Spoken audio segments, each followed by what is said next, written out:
The market for IFE systems on wide-bodied aircraft is pretty mature. The screens and the file servers have been around for years, and most improvements are pretty incremental. But look at the world's narrow-body fleet and it's a completely different story. Okay, there are exceptions like Fly Dubai, but the vast majority of A320s and 737s flying around today do not offer personalised in-flight entertainment.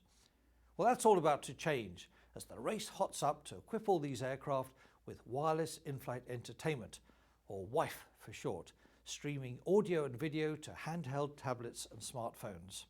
Here to explain why more than a dozen manufacturers of streaming video systems are getting very excited is the VP for Strategic Partnerships at Global Eagle, Patrick Prefontaine.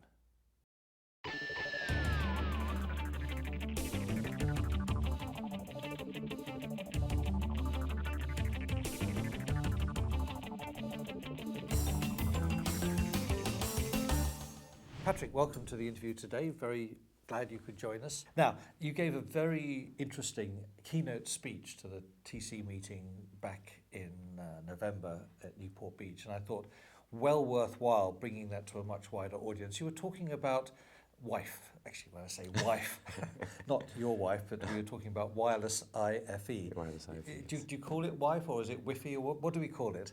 We call it wireless IFE, but like I was mentioning, we use a small W next to the IFE so that it doesn't look like WIFE. I'll just clear that one up. Now, what is the potential for wireless IFE in the aviation industry? Well, we were looking at different numbers. If you look at the potential right now, and especially in single aisle aircraft, because that's pretty much where the market is, there's probably about 11,000 aircraft right now that are flying that are not fitted. So that's certainly a potential for the retrofit market.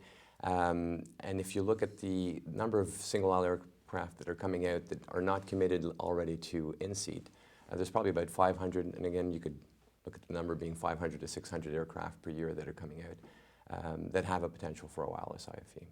Is it the case now that virtually every wide body has an embedded system? I think the percentage is very high. So is it every wide body? No, but it's high enough that at one point I don't think you want to talk about the 1% that doesn't have the in-seat right now in twin aisle. So wireless IFE is predominantly for single aisle. Do you see any applications for wireless IFE on a twin aisle? Well, there are some airlines flying with on twin aisle aircraft with wireless IFE. Example, Philippine Airlines is flying with on A330s. So there is a potential for it. In the RFPs coming out right now, there are RFPs coming out where it'll be a combo sometimes of the single aisle and the twin aisle, mostly in the low-cost carriers. Let's look at the single aisle market right now. How much penetration has there been with wireless IFE so far? Well, wireless IFE right now is flying in about over 2,100 planes. Most of these planes are connected planes that don't have IFE or in-seat IFE.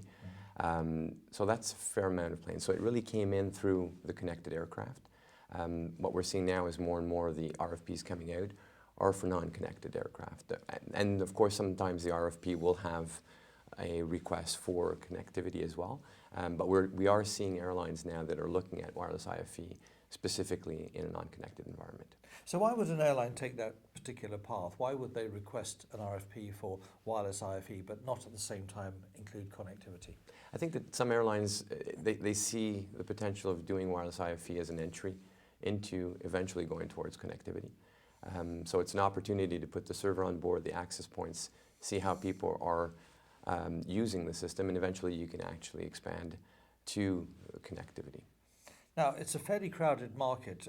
Right now, there's only 3 or 4 major players in embedded systems, but I noted from one of your slides that there are now over a dozen suppliers of wireless IFE. It's a pretty crowded market. Yeah, there's about 16 that we've seen, and there's in the list that I put, there are people I probably forgot. So there's over 16 providers right now. So it is becoming a crowded market. But if you look at the opportunity, I think there is an opportunity for everybody to try and position their product, because again, wireless IFE right now sounds like the same thing from everyone, but there are different providers that are trying to bring a unique proposition to the market. So. Is it a standalone product regardless of what embedded systems on an aircraft? In other words, could you have a embedded system provided by one hardware manufacturer and a wireless IFE from a completely different manufacturer? On the same plane, yes, you could have both.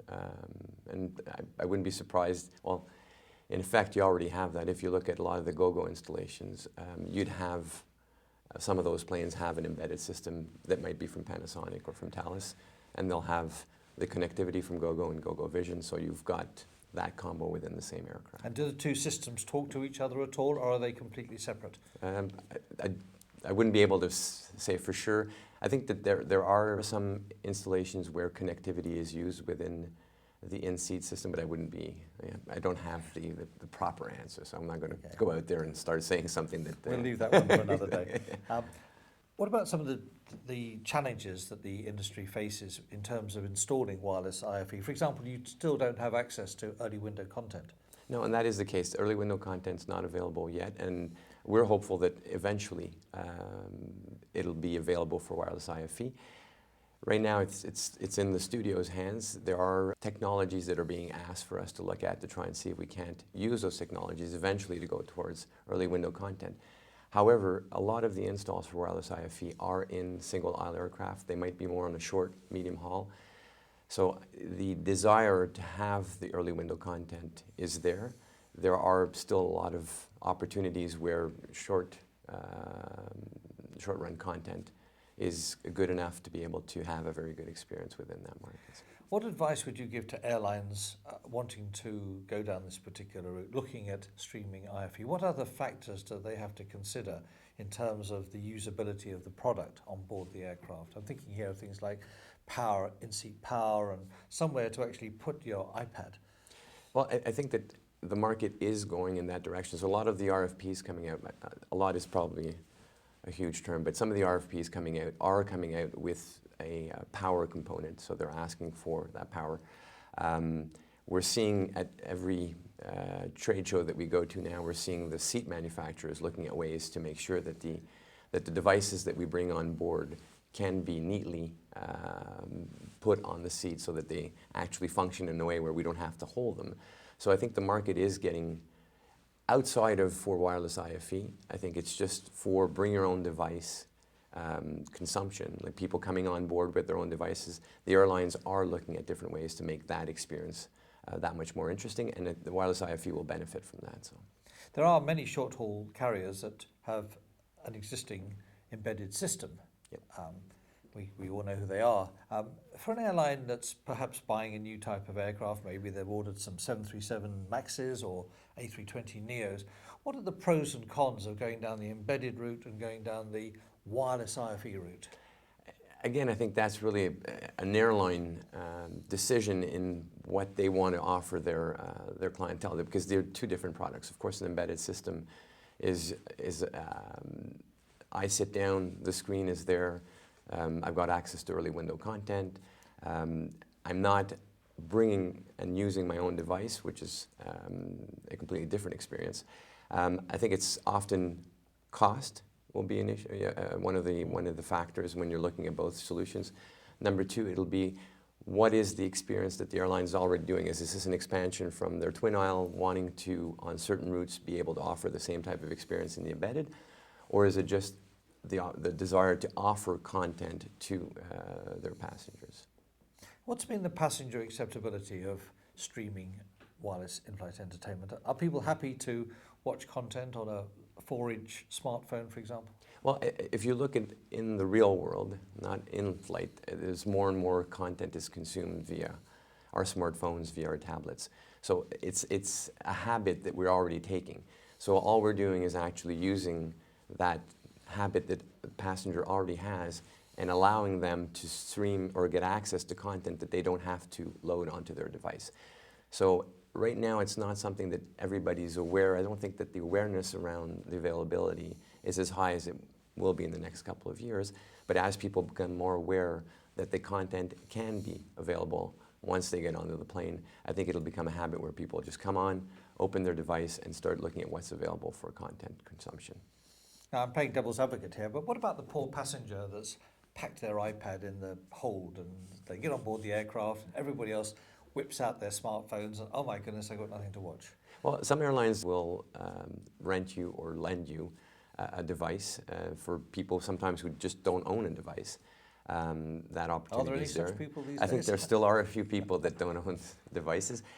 But the other thing is, I think, again, I go back to awareness. As people become more and more aware that this is available on flights, I think the habit will be to bring the device because you'll know that there's access to that content. I've not had the pleasure of experiencing wireless Wi-Fi on board an aircraft. I know you have, and quite recently. What was the experience like? First, where and when was it, and how did it work in practice? Well, Be honest now. Yeah, be honest. I will be honest. What's interesting is that I've been working in wireless IFE for 4 years, and this was my first experience actually as a passenger. I was actually flying on Cebu from Singapore to Manila. On Cebu, there's the Sky5 product from Kid Systems, where we enable Kid System through WISE. And the experience was absolutely fantastic. And again, I know that, and I'm being honest, I was going to be the hardest critic on the product. My objective was to try it out for the first time and see and test it out. And everything worked absolutely fantastic. The streaming worked well. Our PA stops worked absolutely well. I was able to rewind, fast forward. I was testing multiple devices.